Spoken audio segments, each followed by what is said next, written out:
देखो अगले अपने आभूषण हैं नाक के आभूषण, और नाक के आभूषण याद करने की एक छोटी सी ट्रिक है कि हे बनवारी तीखी कॉफी चुल्ला पर बेली।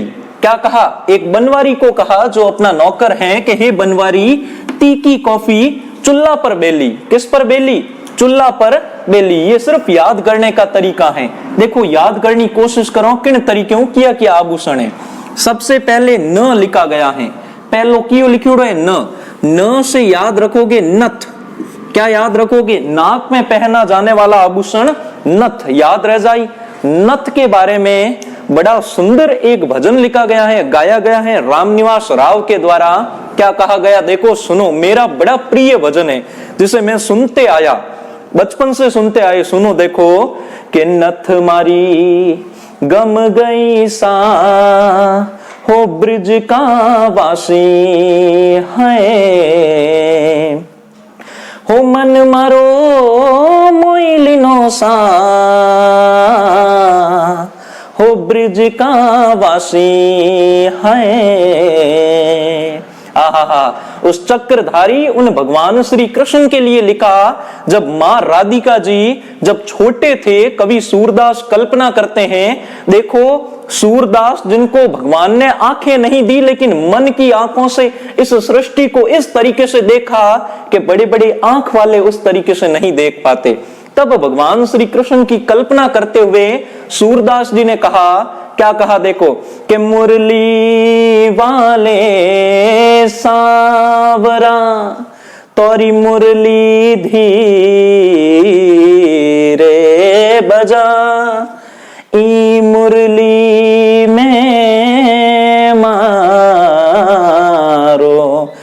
मन बसियों तू प्रभु एक बार और बजा। यानी राधिका जी भगवान श्री कृष्ण को कहते थे जब छोटे थे और उनके साथ खेलने के लिए जाते थे। तब महाकवि सूरदास लिखते हैं कि राधिका जी ये सोचकर विचलित हो जाते थे कि मैं भगवान को एक बार मुरली बजाने के लिए वापस विनती करूं या फिर उनको मना करूं। और उसके ऊपर ही अपना ये लिखा गया कि नथ मारी। तब घर जाते थे तब अपनी नथ गमाकर आ जाते थे, जो नाक में पहना जाने वाला आभूषण था। तो उनकी माताजी पूछती थी कि नथ कहां घुमा कर आ गई।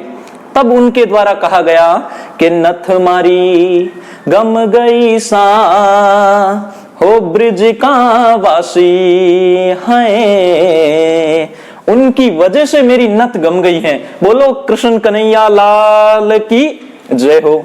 देखो तो पहलो आभूषण नाक रो जाई कियो नथ, कियो जाई नथ। इन्हीं जे आपे मारवाड़ी में कह दिया करो नथड़ी, कहीं कह दिया करो तो नथड़ी भी लिखियोड़ो आ सके। और नाक में पहना जाने वाला आभूषण कौन सा है? देखो अगलो आभूषण रो नाम याद राख जो नथ बिजली। कौन सा? नथ बिजली। और एक और याद रखना है न पर नक्केसर। एक और याद रखना है नक्केसर। क्यों याद रखना है नक्केसर? देखो वारियों बिल्कुल सरल है, वारी याद रखना है। छोटी सी ट्रिक है, नाक के आभूषण सारे याद हो जाएंगे कि बनवारी तीखी कॉफी चुल्ला पर बेली।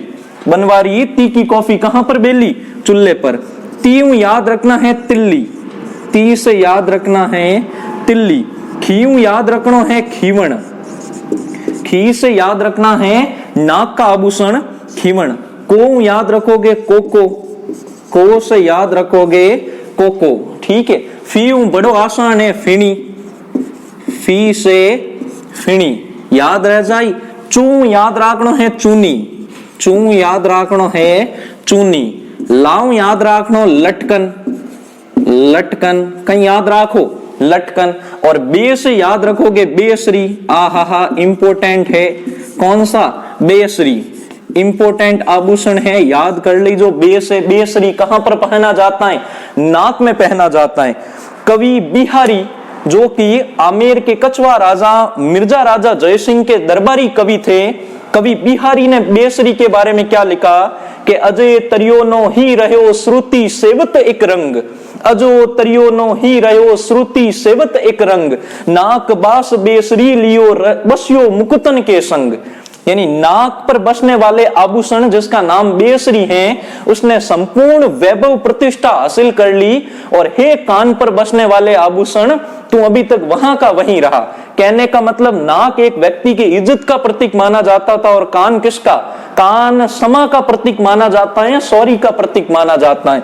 तो कवि बिहारी ने लिखा, कवि बिहारी ने एक श्रृंगार रस का और भी बड़ा अच्छा दोहा लिखा, सुनो। उन्होंने लिखा कि कहत नटत रीजत खिलत मिलत खिलत लजियात। आहा हा हा, कहत नटत रीजत खिजत मिलत खिलत लजियात, भरे भवन में करत है नैन नसू ही बात। यानी जब नायक और नायिका का मिलन होता है तब आंखों ही आंखों में उन दोनों की क्या होती है? बातचीत होती है। अगलो लास्ट आभूषण लियो, याद रख लीजो, लूंग। ठीक है, जो भी कहां पर? कान और नाक में, दोनों जगह पर पहना जाता है। नाक में भी पहनते हैं राजस्थान की कुछ जातियों के अंदर। तो ये हो गए नाक के आभूषण। उम्मीद करूं हूं समझ में आयो होई। ठीक है, अगर समझ में आयो तो बोलो आज के आनंद की जय हो और स्क्रीनशॉट ले लो।